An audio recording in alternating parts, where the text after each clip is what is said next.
নমস্কার বন্ধুরা, ইলিশ মাছের মাথা দিয়ে আজকে পুঁই শাক বানাবো। কিছু সবজিও কেটে নিয়েছি, ছোলা কচু, মিষ্টি কুমড়া, আলু, আর এদিকে পুঁই পাতাগুলো আলাদাভাবে কেটে নিয়েছি। আমি 3 টুকরো ইলিশ মাছের মাথা নিয়েছি, নুন আর হলুদ দিয়ে ভালো করে মেখে নিব। মেখে এখন এক এক করে আমি তেলে ছেড়ে দিচ্ছি। ভালো করে উল্টিয়ে পাল্টিয়ে লাল লাল করে ভেজে নিব।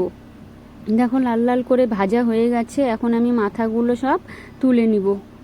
মাথাগুলো ভাজা হয়ে গেছে। ওই তেলে আমি জিরা ফোড়ন দিয়ে এখন কেটে রাখা সবজিগুলো দিয়ে দিব। কয়েকটা কাঁচা লঙ্কা চিড়ে দিয়ে দিব, আর সামান্য পরিমাণ নুন আর হলুদ দিয়ে দিব। দিয়ে এখন এটাকে ভালো করে ভাজা ভাজা করে নিব। ভাজা ভাজা হয়ে গেছে। আমি সামান্য জল দিয়ে ঢেকে দিব, তাহলে সবজিগুলো ভালো সেদ্ধ হবে। এখন আমি ঢাকনাটা তুলে নিচ্ছি। দেখো সবজিগুলো ভালো সেদ্ধ হয়ে গেছে। এখন আমি কেটে রাখা পাতাগুলো দিয়ে দিচ্ছি। দিয়ে এখন ভালো করে নেড়ে চেড়ে সামান্য পরিমাণ আমি চিনি দিয়ে দিব।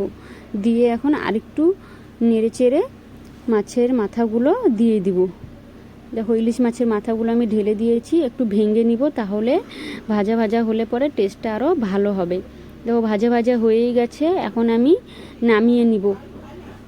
যদি তোমাদের ভালো লাগে লাইক কমেন্ট ফলো করে দিও, পাশে থেকো বন্ধুরা। Thank you.